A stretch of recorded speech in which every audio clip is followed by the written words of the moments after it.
Greetings and welcome to a Monday edition of the Shotgun Start. It is November 10th. Andy, how we doing? Brendan, I'm doing phenomenal. It is Victory Monday for me and my Bears once again. Congratulations. Happy Victory Monday. We got some complaints for doing too many victory days. You know, what? Not some. One curmudgeonly commenter on YouTube, I believe, said, stop it. Stop with the everything being Victory Day. Well, but this is, in fact, Monday. Legit. Maybe it's not Victory Monday for him. Bona fide Victory Monday. I was gone all day, have no idea. Literally not a red zone, not a speck of red zone. Belated or happily, ignorance is bliss, I feel like, in this instance. The Bears won. We don't need to do full-on football minute, but you're 6-3? Is that accurate? More importantly, the Jets beat the Browns. Is that more important? I don't think that's more important. We're 6-3. You guys are both, 2-7 now? I think that's accurate. Yep. I checked this box score early, and Justin Fields has completed 2 passes. When at that particular moment I checked, and then I really didn't check in again, and I couldn't wait to see how many he had completed by the time we lost. And, I know we gave up a punt return. And is it 6 passes, PJ? 6 passes completed in the year 2025, and we lost the game. Yeah, under 100 total yards. Completed a 42-yard screen pass that was thrown behind the line of scrimmage. Oh my god! And we had a kick return and a punt return. There was a kick return, a kickoff return for a touchdown, and a punt return, both in the first quarter on back-to-back possessions. So it was you scored, kick return, you punted, punt return. Oh my god, that's incredible! I'm so happy. I did. Oh, that's so good. I did see this tweet from Rich Chimini, one of your fellows up there. Go Orange! How unlikely was the Jets' 27-20 win? Since 1950, teams have been 225-0. 225-0, so the Browns would be the one now when holding opponents to 175 fewer yards and 0 turnovers. We had no turnovers. It's impossible. They didn't move the ball a lick, and we didn't no pick six, no turnovers, nothing, and we lost. Incredible. Incredible. You got Fields' first interception of the year. Everyone's favorite stat of Justin Fields, no interceptions because he doesn't throw the ball. It's now gone. He doesn't throw play action, just turned around, ripped it directly. Like when I say directly to a guy, I mean he threw it to the guy in the white jersey. like there was no way around it. So even that's gone. And yeah, we still won the game. So welcome to whatever defensive tackle we're going to pick 6th overall. I welcome you to being a New York Jet. I did hear this. Did we lose via being drawn off sides with the old hike, long, hard count? Yeah, we were going to kick like a 55-yarder in the rain to go up by multiple scores, and it was 4th and 4, and Cam Thomas jumped with it wasn't even close. There was 10 seconds left on the play clock. Oh my God. See, this is why I wanted to talk Browns and Jets. Inept. It's just the sorriest franchise ever. Just so inept. Our owner's a crook. It's so bad. It's so embarrassing. I feel bad for Kevin Stefanski, but for God's sakes. The kickoff. So wait, it was a field goal attempt they jumped off sides on? No, we were going to take the delay of game and then punt and then kick the field goal. That was not going to go in the pouring rain. It was like a 50-something yarder, and nope, just automatic first down.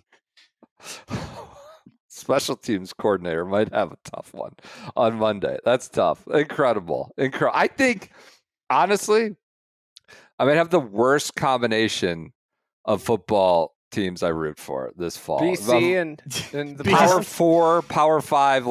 I think they might be. I don't know if they're the worst team, but record-wise, they're going to end up being about the worst team. If you thought today was bad, Syracuse. 3 weeks from yesterday, Syracuse, BC should not be televised. No, that game should be illegal. That game is a war crime. Tough. Oh, I'm just glad I saw none of it. I'm happy for your win. I'm not. You're but going to be. You're mad. I know I'm you're mad pissed. about it. You wanted a loss, and that's when they win. All right, that's great. Happy for your Bears, though, Andy. It seems like a little smoke and mirror situation, from what I understand. Oh yeah. All right. We're not good. We're 6-3 though. Our defense is terrible. For some reason, our coach plays Olamide Zacchaeus over our second round pick, and all Zacchaeus does is just drop everything that's thrown his way. Literally 3 of the worst drops in like very important moments today. I think he was throwing the ball 3 times too. He dropped every single one of them. Hit him right in the hands. Meanwhile, our second round pick, just every time he touches the ball, it's electric, and he can't get on the field because it's Zacchaeus. This guy is driving me insane. Every time I see 14 step onto the field, I get angry, irrationally angry. And today might have been like, I don't think I can watch the games anymore with like if my child is around, if Zacchaeus is on the field. Learn new words. That's good. Well, 6-3. You just got to get in the dance, and then you never know. Magic might make magic happen. You never know. The schedule's going to get tough. It's turning. It's about to be tough. I don't know. I've got a lot of skepticism. I don't think we're great. I don't think we're bad. We just are. You just are. Which you know who is good though? Who's that? Ben Griffin. He is good. I thought you were going to say Mob Jack Belt. Maybe I was thinking about going to the ad, but I didn't want to. I didn't want to really offend people with sports talk and then an ad. Oh, let's get to some golf. Would be very upset. Ben Griffin wins. Lanto Griffin, his brother, is just going to be roasting, furious. The guy doesn't need any points. He's secure. He's locked and loaded, doesn't have to play fall events, rumbles into Mexico, takes their lunch money, takes their precious points, doesn't affect him, doesn't change anything about it other than the cash, and wins with a Sunday. Was it 63? Went nuts on Sunday. Incredible birdies coming down the stretch. Clips ends up being enough by 2 over Sammy Valimaki, big Sammy Valimaki, and Chad Ramey. I don't think he really clipped them. I would say that that Garrick Higo and Carson Young kind of melted. They spit the bit a little bit. Yeah. They were like a Hershey's bar in the sun. Bad bogeys today. When they're bad bogeys, and of course that wasn't really yielding a lot of bogeys. Or even Griffin, doubles. Yeah. In Higo's case. Griffin in 31. His third win of the year. I did like Savaricas' call. Rory McIlroy and Scotty Scheffler have company. I was like, wait, like, what is the company? I'm sure it's valid, but like in reality, yeah. And one of those wins was a team event. Right. So let's just keep. He has 2 individual wins. Colonial. You Mexico. want to talk about record keeping on the PGA Tour as you did with Cam Young. Sure. You know, Andrew Novak got a win because of that. Maybe Cam Young should be $9.99. PJ's distraught though. This is the Tommy Fleetwood retcon. You're just trying to pump Tommy up a little bit more and take away one thing that the Americans still have, not standing for it. Love it. I don't want to change the subject, but there might be a Tommy Fleetwood stopper. Who's that? Aaron covering Aaron? Yeah. He's taking him down twice in playoffs. Put him in a body bag in the playoff. Absolutely. Let's get. Well, here's my. We got to stick around. Let's talk about Ben Griffin for a while before we get over there. What do you want to talk about? He's very good. Pretty impressive. Incredible. I just think like. Every year there's seemingly like an out, maybe not every year, but there's an out of nowhere guy. Yeah. And I feel like Ben Griffin was so off the planet, out of nowhere. He wasn't even on Earth of like, this guy's going to be a world-class player at the end of the year. Like, if you told me that, I would have laughed so hard if somebody predicted that. And it's kind of the beautiful thing about golf, right? Is that sometimes it just takes a little while to put everything together.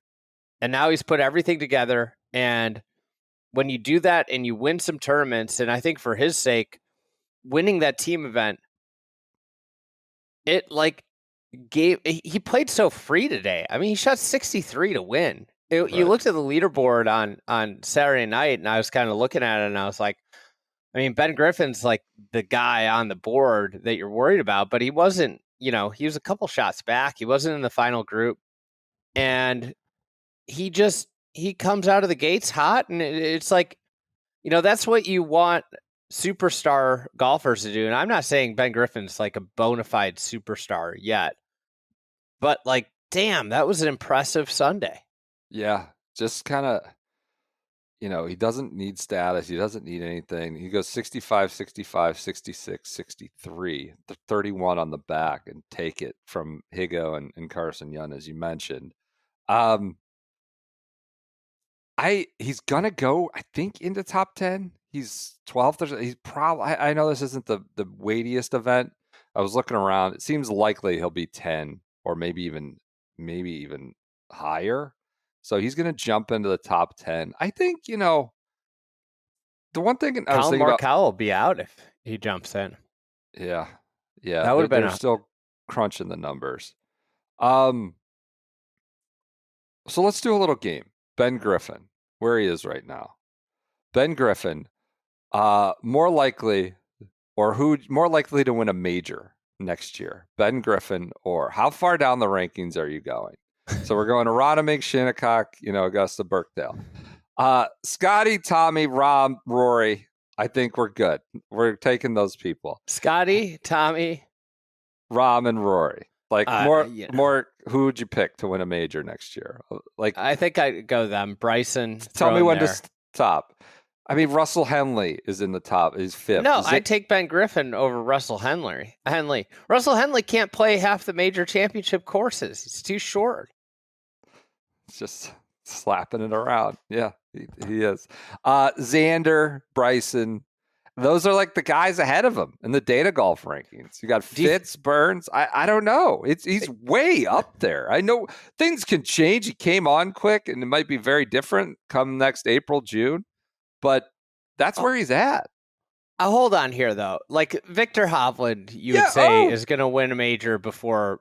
Like without a doubt, he's been close so many times. I think I'd pick Would you pick Cantlay right now? No. Okay. I don't know. A lot can happen between now and April, what about May. Morikawa or Ben Griffin? Probably Morikawa. Probably Collin Morikawa. He's Justin Thomas or Ben Griffin? Incredible question. Justin Thomas. I think I'd go Ben Griffin. Yeah, it's close. Ben Griffin's really strong all around. No holes. What about Ludwig? I'd take Ludwig over. I mean, one, he'd just be safe getting to and from the course. The Mercedes-Benz. GLS. He'll be dialed in. Joaquin Niemann. Ben Griffin. Okay. Cam Young. Cameron Young. Really? Yes. That quick? That matter of a fact? I think so. I think what about Big Shot Bob? Bob. He's Birkdale or something. You know what I mean? He hits it a long way. He can play multiple places. Big Shot Bob. I think we know where he's at, though. It's like the second tier. It's like a real conversation. I know April's a long way off, but I was thinking about it on the way home, and he's a bona fide Ryder Cupper. He's a bona fide top 15 player in the world. And right now, if you were to ask, the list isn't huge of guys, a real major contender. Wouldn't be shocked if he won or was contending this time next year, or not this time, but in the spring next year. So Ben Griffin winning in Mexico. Did you have any other thoughts about the Worldwide Technology A lot of other thoughts. No, that can't be true. I wanted to ask you a question. Please. Put away your leaderboard. Don't look at it. I don't have it up. Guess what place 16 under got you this week? 16 under. So that would be shooting 68, 68, 68, 68. Well, all I know is 29-1. So 16. I'm just. Let's go 55. 31st. 31st. Okay. 68's all the way around. 68 every round. Thank you, sir, for coming to Mexico. Here's your 31st place finish. It's incredible. What did you think this event was good? You know what? It was Very. It's not. I know this. It's not a PGA Tour event. Right. If I. It's kind of damning that Griffin could just roll up and just. I mean, it speaks to how good he's become, right? I mean, so what are you saying? It's a hybrid kind of 4A type thing? I would just say that the tour is doing damage to their brand, putting this as a PGA Tour event, because it's not. It doesn't make any sense. I watched some on Friday night. I watched some on Saturday night, and I watched a bunch today. And yeah, it's interesting. Like, I thought, the most interesting aspect of today, I thought, was Garrett Kigo. I was super interested in. And I think, like, even though he didn't win, he locked up that he's going to be in the, the signature events, the first batch, because of the swing 10 or whatever. But I was fascinated to see if he'd win again. And then it just like kind of like is that hanging around who's going to play their way in. And obviously, like, Chad Ramey, he played some incredible golf down the stretch. He got up and down from a sand-filled divot on a hole. And he birdied 4 of his last 5 to go from 123 to 89, right? Like, that is fascinating golf because he got his job, kept his job. But like this part of the year, maybe it's just like, do you keep your job or not? And it's not a PGA Tour event. It's a PGA Tour qualifying event, because that's what these things are. And if you look at it like from just a pure performance standpoint, Griffin and obviously Spawn are the best 2 players. One wins, one finishes 11th, and probably just was playing to stay sharp. Yep. And I don't know. I think you just see who this time of year. I think weak fields do a good job of showing like really good players that are class players. Like, be hard for if you dropped Scotty into this event for him to finish worse than 7th. Right. But that's any event, really. Right. I saw Joel Beals, like, new PGA Tour CEO Brian Roloff believes in product scarcity. This fall slate with its 4A fields, mostly forgettable courses, and zero juice is exactly what needs to go. And so I don't know that it needs to go, but I do think the golf establishment, and by that I mean, let's say like golf media, PGA Tour diehards, Golf Channel covering, like, we kind of like get too far in the weeds. And if somebody like Brian Roloff comes in and is like, wait, what? Why do we have this? Like, I realize Scotty's won and there's been some interesting things, but like an outsider perspective would just be like, what the hell is this? It'd be like the SEC commissioner being like, actually you got to take 5 Sunbelt teams to add to the conference to like bolster. It just doesn't, like, what are we doing? What is an outsider? And like, whereas us, and I appreciate this, we could talk about it and it's interesting. There are interesting aspects, the Ramey thing. But as an outsider, like, that's fine. If it's costing you a lot of money or it's costing you some sort of brand diminishment, like, as an outsider, we're supposed to be like, what is this? Why is this happening? Why is this PGA Tour? I think it's a fair point from Joel. Yeah, even though it's just not. Fall. It's not the same as these other events, and I guess if you're in the SEC, you have Mississippi State play Florida. And right now that's not a very good matchup, right? Or if you're in the Big Ten, Northwestern plays Wisconsin, this year, and they're both stink, and that's maybe not a great matchup. But yeah, I just don't. I think these need to be called something other than than PGA Tour full field events, Right. getting there a little bit. Yeah. FedEx fall, whatever that means. But yeah, they'll get there, I guess. This one I don't think was super interesting. And then we got the Butterfield coming down the stretch with 2 top 50 players in the world. I think that's it. Michael Brennan and I forget the other one. But that's it. So those are your fall events. Go ahead. I will say this too: is everybody has to be amazed at the giant slaying capabilities of Ben Griffin.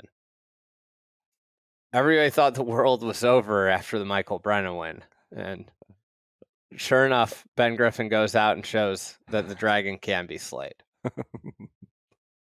No one was ever going to win on tour again once Michael Brennan got hot. I did like the note from on the broadcast, like Bren Griffin apparently like can't find the center of a club face in the pro-ams. I don't know if you heard that, but hates pro-ams. He was like topping the ball on Wednesday at his pro-am. Like, everybody's, don't fade Griffin for your bet. Go to your sports book and fade Griffin. But apparently this is like a thing. He's horrible in pro-ams, hates pro-ams, was topping the ball on Wednesday, then goes out and wins it. I think kind of amusing. Find that funny. Those guys have to hate that playing. Benny G is this just came across my desk. Oh God. Benny G is up to 9th in the OWGR. 9th. All right. So he is. So Morikawa is down to 12th. I think that's got to be his first time out of the top 10 in forever. Harding Park or something like that, probably. I would say before that. Even earlier. Yeah. All right. Number 9, Benny Griffin going up to number 9. Actually, what? What? He was 20th? Morikawa? I guess he was bad last year. He was 20th going into the Masters last year. Okay. Something 2024. Something that wasn't bad this year, last year, or any year is Mobjack belts. And you go to mobjack.com. There's no C there. MOBJAK. Mobjack.com. Spell it out. No C in Mobjack, they tell me. I just did that. Hopefully I hit the note there. 15% off with fried egg. I don't know that we had a code before. Did we? I think this is newish. I think we've always had a code. All right. I get them mixed up. I'm fairly confident that we've always had a code. And the other thing I'm confident about, I don't think that's right. Unlike most belts, I'm confident that their belts are made by craft people. True craft people. They feature soft leather and a sturdy buckle with great patterns. I'm not very craftsmanship. I'm not very craftsman-y at all, but I can speak to the style and look, and they're very, very classy. Great belts. If you want to get out of the logo chasing business, or maybe the flossing the logo is not the right time and place. They've got incredible, and most of their purchasers and customers are, members of high-end clubs and high-end golfers.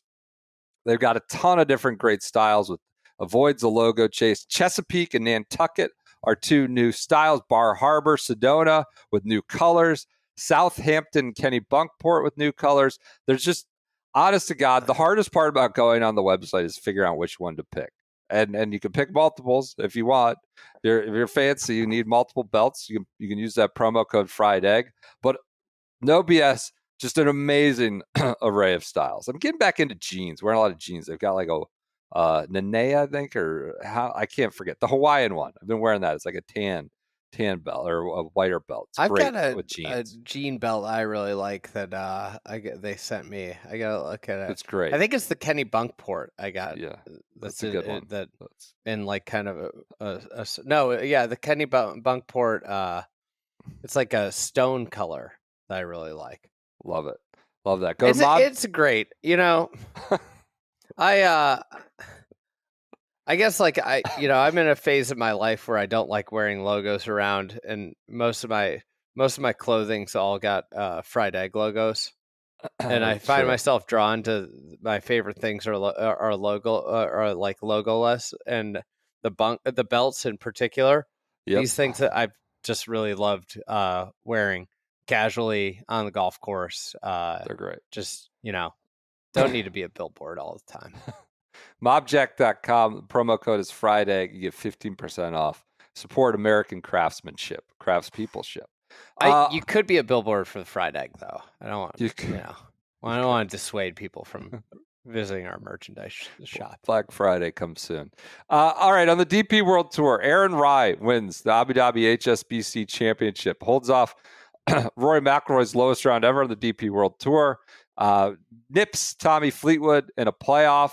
Birdies 16, 17, nearly won it in regulation with the birdie. Tommy forces extra holes, and then Aaron Rodgers rolls in like a moderately length putt to win.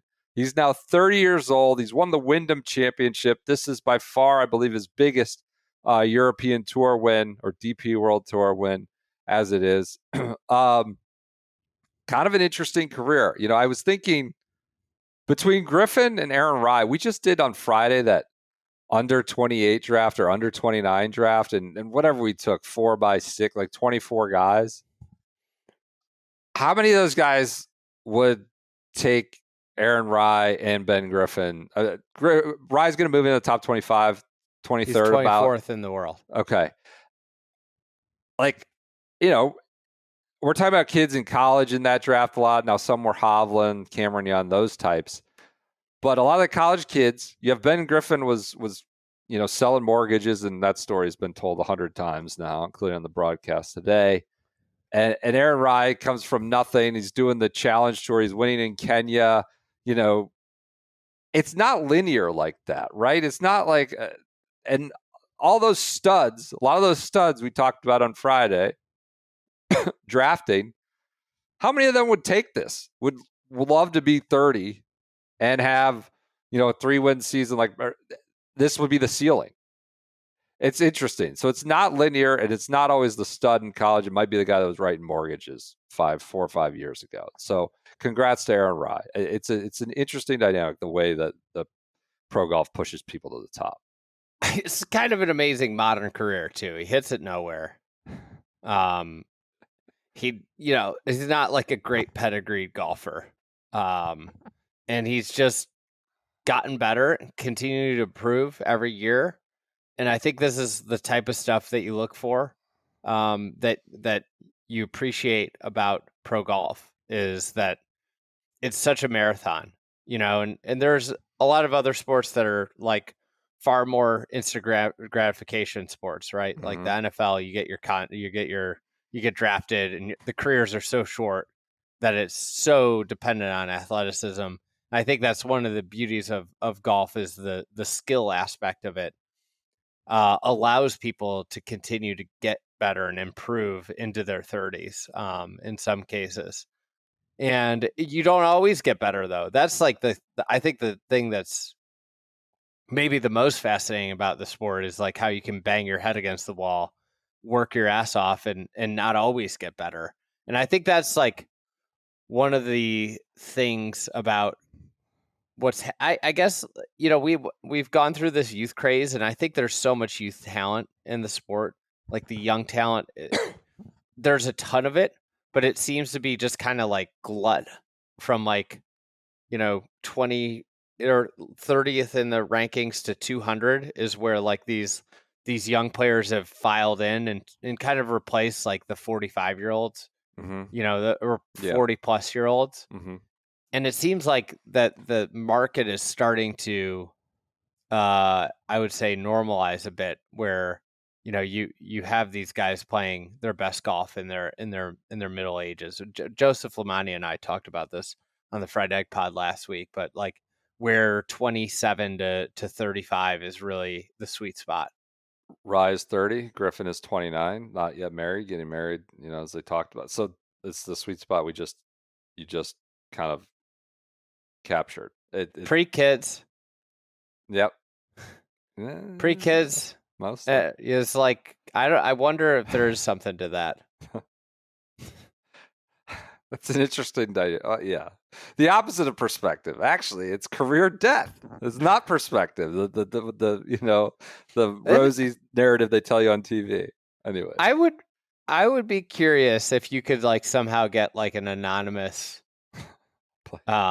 answers from like very highly regarded PGA Tour pros, whether they think kids have helped or hurt their career. It's an interesting question. Some might say yes. I think most of them would say yes. I think even anonymously, they would still You think so? Convinced. I'm not saying that they might be kind of lying to themselves and lying to the poll, even anonymously. Like, no, it's been good. I'm saying if you gave them truth serum. Total truth serum. Yeah. In this figurative world, you'd never get any of these guys to tell you what they actually think. No, they don't. Congrats to Aaron Rye. This was, the Worldwide Technology Championship was that field was stinky, kind of lower endish. The Abu Dhabi, it was bona fide. That was a lot of big boys he had to beat. I didn't have the depth as Mexico, but had to beat the entire European Ryder Cup team, essentially, including Rory McIlroy, who started with a birdie and an eagle, was 3 under through 2, made 5 birdies in a row to start the back 9, finished with, I believe, 8 birdies and an eagle and a 62 with 0 bogeys, his lowest round ever on the DP World Tour. He's had an amazing year. Don't need to fluff him anymore, but the guy has nothing to more or less doesn't have a lot to play for. I don't know how to say this. Gives a damn. Abu Dhabi, pretty far out of it, shoots a 62, at least makes Rye work for it till the very last putt. Would this Abu Dhabi winning have changed his year, changed his career in any material way? No, he's going to win the race to Dubai again. But, I think that's what separates a lot of, would-be pros from bona fide pros, and then bona fide pros from elite pros, is giving a damn about this back 9 and starting it with 5 birdies for an event that doesn't mean a lot to a career that's already done everything. It's kind of, again, not to fluff them too much, but impressive. I'd like to. Can I submit a storyline nobody's talking about? Yes, to this please. pod? Please.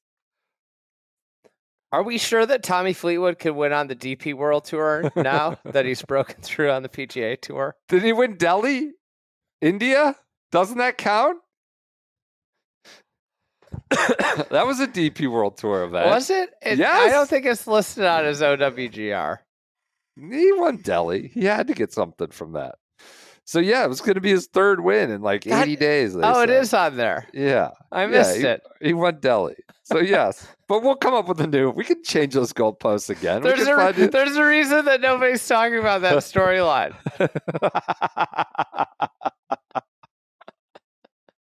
That's pretty good.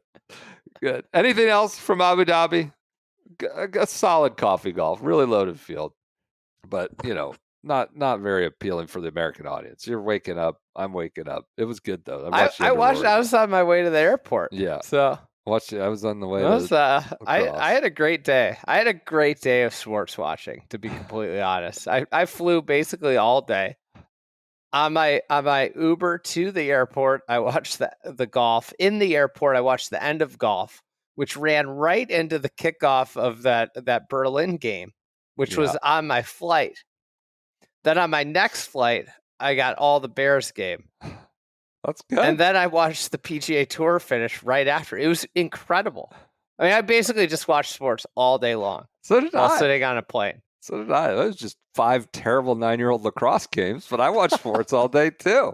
That was great. You know what I wasn't watching, though? What? But first, let's talk about how you can get better at everything like Ben Griffin. Our friends at Perfect Practice now have a new thing. They got the mat, which is awesome. The mat's awesome. Putting mat. The real putting mat is great. It got crystals in it. It's got the chalk line. The best thing that it has is the dead straight line. It's impossible to be bad at putting if you putt down a chalk line all winter. I'm telling you, you'll get so much better at putting if you just putt down the chalk line all winter. To hear from Joe Mayo or Mark Blackburn before I take your word for it. This is listen. It's a bona fide, tried and true method of practice. But they have a new thing. You can work on your chipping too. They do. They have a chip shot. First chipping net in the market with automatic ball return. How about that? The human race is pushing forward. It's our first chipping net with automatic ball return. What a breakthrough for what I would humankind. pay for? What? is if you use the chipping mat and filmed every day with your kids heckling you while you did it. They would happily do that. They would have a ball doing that. But yes, winter is coming. Isn't that the quote from your little dragon show? Winter is coming. Yeah. So you want your indoor tools, your putting mats, your chip nets. You can get them at perfectpractice.com and Amazon, the little small business over there on the web, on the interweb, Amazon. But you don't get the discount code if you go to Amazon. No, you don't. You go to SGS, 20% You might get off. that fast shipping, but you get a better deal if you go to perfectpractice.com. That's true. It's true. Half the stuff that shows up from Amazon is dented and all banged up, in my opinion, but just one person's opinion, personal opinion. Go to perfectpractice.com, use the code SGS. You get 20% off. That's a good chunk of change. 20% off seems like a good gift idea. So they got chip net and the putting mat and various sundry of items beyond that as well. Perfectpractice.com. SGS gets you 20% off. All right, let's continue on with our third event of the weekend. We did PGA Tour. I wanted to tell you something. But first, yeah. I traveled with granola today on the plane. I thought of you the whole time.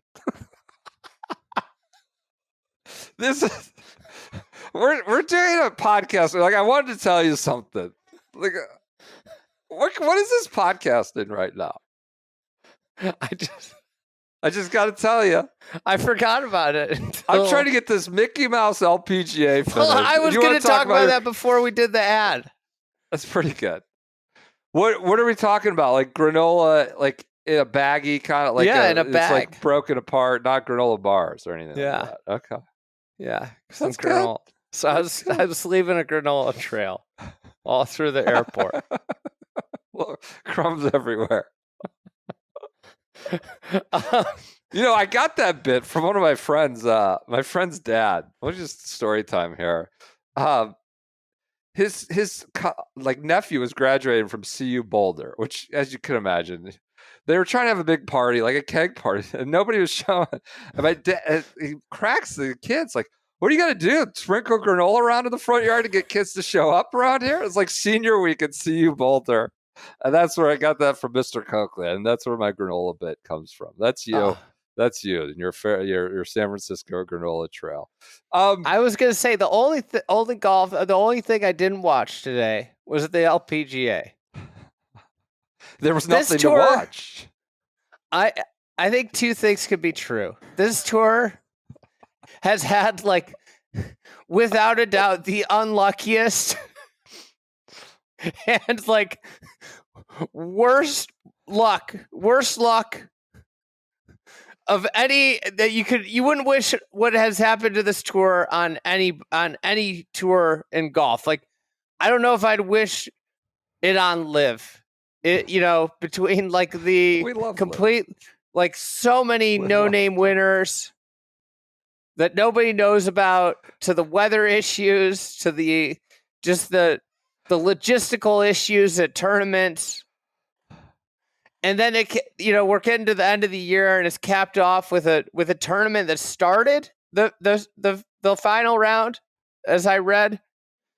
Then they called them off and decided that it was a 54-hole tournament and that they would play a 130-yard playoff hole. So a par 5 turned into a 135-yard playoff hole. And I saw the picture of NASA. Did you see the picture of the ball making impact? It's just like, it's her teeing off on this makeshift par 3, and there's just water splashing everywhere. I mean, the rains blessed the Toto Japan Classic. They just did too much blessing. The rains came down. God, I wish we could put it on the soundboard.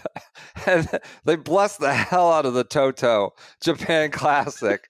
And so, just this background, because I just don't think our audience is aware of what happened. I'm going to harbor that. It pissed. They just pissed. They started the final round pissing down, X'd it out, reverted back to third round scores. Oops. We got 2 tied at 54 holes. Yuna Araki and Nasa Haraoka So what are we going to do? We're cancel the round, but how do we decide this? We have a chip off, essentially, is what I'm going to call it, a chip off. This is a professional tour at the highest level of golf, or women's golf. And they make this 120-yard par 3. It's pissing during this chip off, too. I mean, the green it's not puddling, but they tried to play the saturation on the playoff. They both hit it like 15 feet by. First putt for Haraoka. She made hers coming back. Araki chipped and went even farther past and loses. So Haraoka wins for the first time in 3-4 years. I think it's 2022 with a 3 on the 120 yards. Yeah, she won with a 3 on the 130-yard hole. It's probably a huge green because it's a par 5 green. Yep. Yes. Yes. The other went long. The Araki went long, and Haraoka, hit her first putt 10 feet past. This tour has such bad luck, but I do believe that sometimes you make your luck. And I just, we'll see with the new CEO. I think this has been one of the worst run organizations in professional sports. And I'm very curious to see what changes will come in the next couple of years. I mean, speaking of luck, you're right. It's a hybrid of luck and poor decision-making and management. But like Japan has had this all-time year on the LPGA. They've got like 6-7 winners. And you get this, and it's just like this awful little chip off. There was a remarkable amount of fans in the grandstands for this little incredible. They'd canceled it already, and they just go and do the grandstands were full. I don't know like the economics or anything, but I think you could make like a very strong case that way more of the LPGA's calendar should be played in Asia based off of fan support. You can make that case, I think. Like you turn on the TV in some of these places they play in America, and there's just no fans, even at like major championships. And these Asian tour events seem very well attended. Or the Asian swing event. I agree. I agree. I like, people would get spooked because like you're just ignoring, the big American audience. But I think like for the LPGA to build, it might be stronger option. Speaking of no fans, I found amusing. Andrew Putnam made a hole-in-one in Mexico on I think it was Saturday. And there's like literally like one clap. It's like got to be the laser, the shot lane guy or the camera guy just clapping. It's nothing. Nobody even just to signal the putt, and then he made the ace. Which it's a resort down there in Mexico. No one's there. All right, news quickly. Minwoo Lee goes on the record. I believe this was via social media. Says no live. I know there's been rumors, conjecture. The chef and the doctor is still in the house. He just posted a Photoshop of himself doing the Jordan Belfort "I'm not leaving" scene on Instagram because, of course, he did. All right. Well, congrats to Dr. Chipinski and the chef and whatever else. Woozy, Big Woozy, Little Woozy, whatever they call him. Congrats. Congrats to the Bay Golf Club. I was going to say, I think it's huge for the Bay. I don't know what they would have done this late. As Joseph tweeted, only 49 days until 49 7 days. weeks from today, 7 weeks from this moment right now. I saw a comment on our on draft week on Instagram for the events draft that somebody really they said or along the lines of, you guys really dropped the ball not taking the President's Day Marathon as the wild card event for they're not doing it. TGL President's Day Marathon is one of your wild card events. They're not doing it again this year. They turned their back on President's Day, a great American holiday. They've just turned their back on it. They hate the presidents down there. But Minwoo no longer on live. I mean, presumably he was in talks in some sort of negotiation. So I think, are we supposed to throw him a parade now because he tweeted the Jordan Belfort gif? Like, I don't know. What? Congrats. Yeah. What is that? Like, that's interesting. You know what? I had another "what is that" moment this weekend. I know this is right up your alley, BP. Veterans Day is Tuesday. Great holiday. Yeah, we love our veterans. Well-deserving holiday. Yes. 2 weeks ago, my kid had like a parent-teacher conference, or the teachers had a conference Collaboration day. Teacher collaborate. It's the 2 weeks ago. This week, she has Tuesday off, but not Monday off. Fine, have Why Monday wouldn't off, you do but the not teacher Tuesday. thing on Monday? Yes. 4-day weekend or whatever it and is. give us what the hell are you supposed to do with a kid at home on a random Tuesday? Not a Friday, not a Monday, a Tuesday. But they're not off on Monday. There are so many days. Mine are off tomorrow, Monday, not Tuesday. That makes sense. Well, like, I don't know. Maybe my kid's school hates veterans. Why aren't they off Tuesday? Why aren't they doing that? Our school's reiterating attendance. Because we get in California, public schools get funding based off attendance. And they're like, make sure your kid comes on Monday, but school's off on Tuesday. Please come on Monday for our funding. But so it's just like cooking the books. Don't give the kids off Tuesday, but not Monday.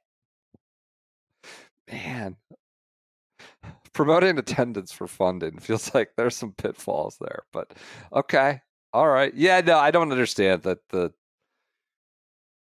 don't understand the rhyme or reason for days off. The day after Halloween has to be off or a delayed start. Now we had it Saturday this year, so it's fine. The day after, it just has to be. Day after the Super Bowl should be a delayed starter. It has to be off. But like they never do it. They'll do it like the next Monday is just off.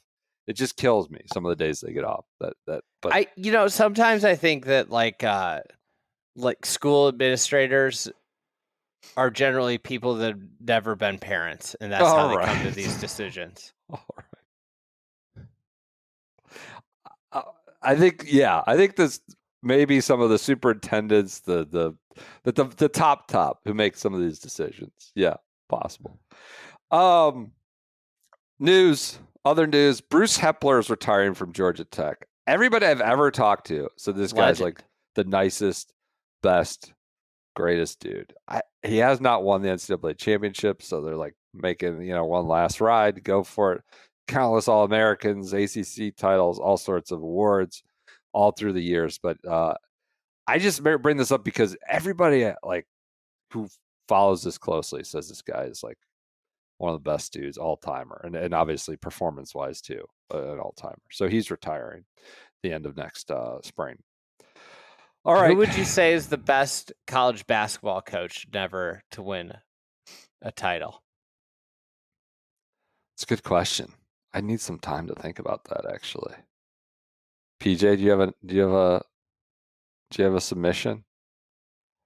I don't know about all time, but like recently, it's always like Mick Cronin always gets brought up, but he's won a lot. Rick Barnes has won a lot of games. Just the historic Mark Few, historic tournament chokers who have won like a shit ton of games. What about the Huggy Bear? He's up there. Huggy Bear. God. We could do a whole podcast on Huggy stories. People with encounters and Huggy and the Paradise Jam down in the Atlantis, like Huggy just raising hell in the bar, trying to I got a million Huggy stories if you want Huggies. He's up there. God, I love those Cincinnati teams when I was a kid.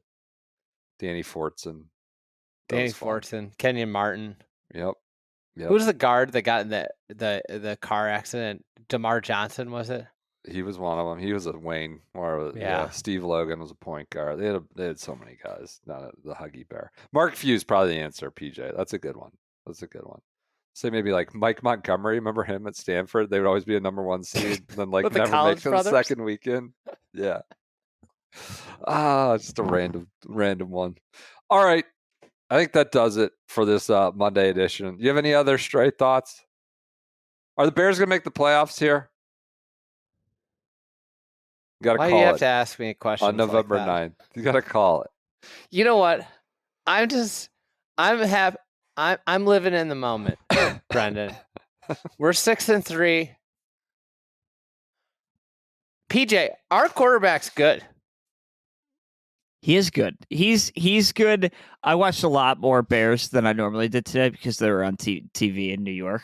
So I was switching back and forth between the Jets and Giants. I texted Will probably halfway through the game, and I was like, I don't understand how the Bears keep doing this because they were terrible today. But Caleb he showed up when he had to. He's incredible in fourth quarters. It's like nuts. Even last year, we lost all the games because, Eberflus would do stupid shit, he would just mess it up. The game management was terrible, or we would get kicks blocked. But he'd always drive. He almost always drives you and gets you into position to win. I don't know. It's been who got a game. You see who got a game ball today, though. I didn't see who got the game ball. Who did? Chauncey Gardner-Johnson. I love that we got CJ. The guy's a clown, isn't he? Who did I compare him to? Tom Kim. TGL. That's good. You had some weird encounters with him on the Lions, PJ. He's not weird. He's just he's an interesting cat, man. He's an interesting cat. He might be our best defensive player right now. That's a bad place to be in the Big 25, but congrats to you, I guess. That Montez Sweat money really working out. He's got a sack in 4 straight games. What do they do with game balls? Is that a real honor at this point? It feels like we need to roll back game balls. Everybody gets a game ball for just doing anything, for getting dressed for the day. I think we've just done too many game balls. I'm sick of these game ball speeches. My kid's school wants to give a game ball for showing up to school on Monday. Yeah. That's exactly it, actually. That's exactly it. That's amazing. Ben Johnson's post-game speeches. I haven't watched today's yet. They're electric. He's got a good catchphrase. That's all you need. What is it? AG's working on a catchphrase. What's the catchphrase? Ben Johnson just he does his little good, better, best speech. He's got a whole chant that the whole team does. God. He's like a Boy Scout leader, just getting everybody to chant. Juvenile. All right. All right. We get next four for the Bears. You ready? Maybe we got Bears Browns December 14th, Brendan. Maybe might have to meet in Chicago. Oh, that might be Caleb. Might need Caleb to maybe falter in that one for draft position's sake. Got to catch up here. What a terrible game. We got Chicago?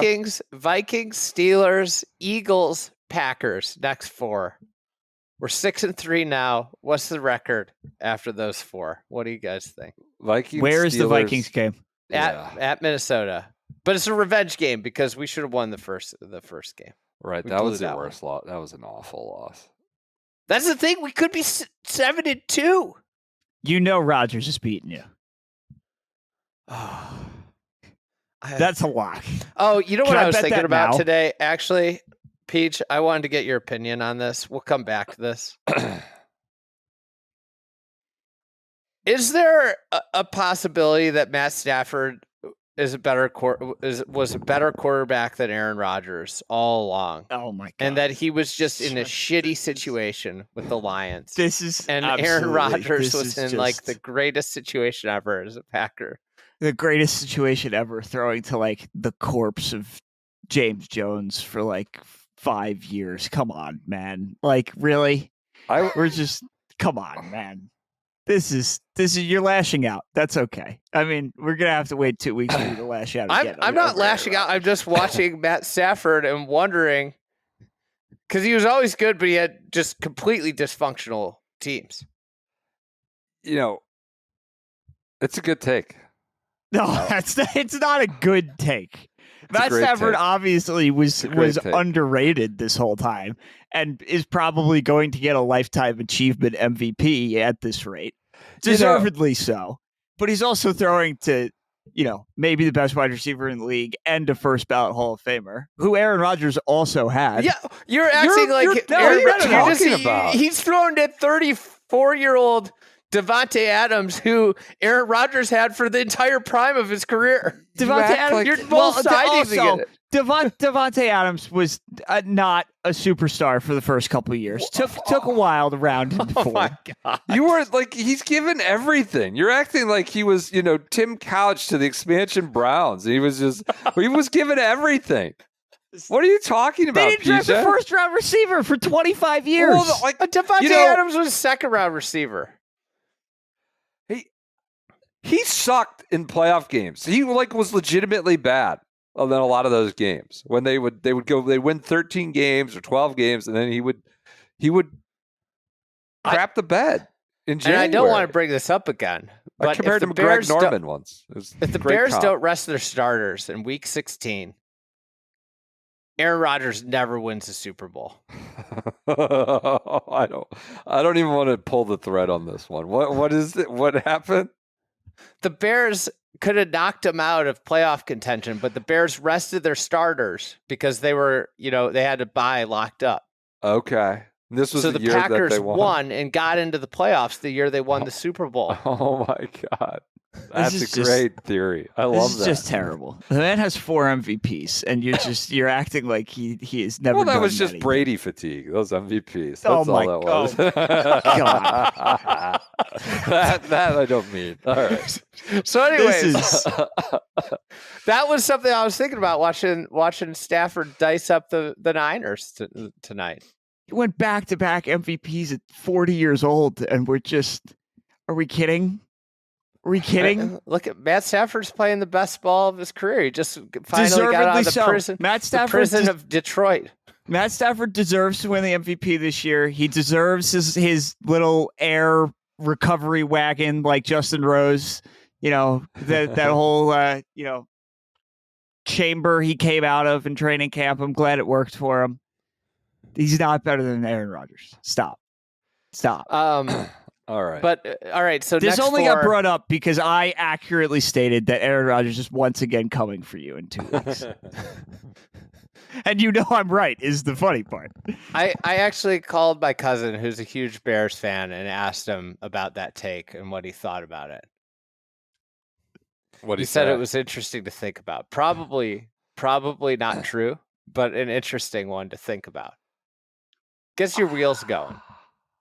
I mean, just imagining Matt Stafford on those Packers team, it would be a show as well, right? That would have been a show. Well, PJ's just like we're absolutely shattering his worldview here at the end. I'm sorry. PJ might tender his resignation after this. I will die on the shield for Aaron Rodgers. You can take me with you. So what do the Bears end the season or end this 4-game stretch? I think 1-3. I was going to say 1-3. So they're 7-6 after that when the Browns come to town. Yeah. That feels right. Yeah. Yeah. Well, I mean, if Dylan Gabriel is somehow still the quarterback when the Browns come to town, a windy game on the lake. Dylan Gabriel, it's the most Dylan Gabriel exposure therapy I've had all year today. How that was guy? He? I didn't watch. I mean, the wind off the lake in Chicago can blow a few of those passes going left. I mean, he's got nothing. He has no zip. No zip. Maybe that's why they passed the new stadium, the Dome Stadium, because they were trying to build for Dylan Gabriel. He's got 5 years from now. He's the player of the future. Maybe he could go pitch for the Rockies with Paul. I don't know, but the arm strength leaves a lot to be desired. I've watched a lot of windy games at Soldier Field. Sure. I've never seen a Bears quarterback have so little issue with the wind as Caleb Williams did today. Just the only issue is that Zacchaeus couldn't catch any of the balls. That was a problem. Well, you're TCB. You're taking care of business. I don't know how you lost the Ravens and who was their quarterback? That Cooper Rush or something? Huntley. No, Huntley started. Snoop Huntley. Pro Bowler. Other than that, it should have been like 7 in a row. But either way, that's the crazy thing about this team is they could be with the Vikings mess up in the beginning of the year. It could be 8-1. Who knows? Could be 8-1. Shouldn't be. No. Are we good? No. I don't think so. Happy for you, Is Matt though. Stafford better than Aaron Rodgers? Possibly. Possibly. All right. Don't worry. You play the AFC East next year, so you'll get a Justin Fields revenge game possibly. If that's of interest That to can't you. happen. You can't be sending Justin Fields out there. I don't know, man. Not getting the quarterback anymore. Whatever defensive tackle we drafted 6. Come on down, buddy. Quarterback. I mean, Got lots of draft picks though. You could trade up. You could use them to trade up to get Mendoza. College sophomores. Julian saying, save me. All right. Everybody enjoy your Mondays. It's November. Hopefully golf wasn't too much on your mind. Congrats to Nasa Haraoka for winning the chip off. Greatest finish to an event of the year. My humble opinion. Enjoy your Mondays. We will talk to you on Wednesday.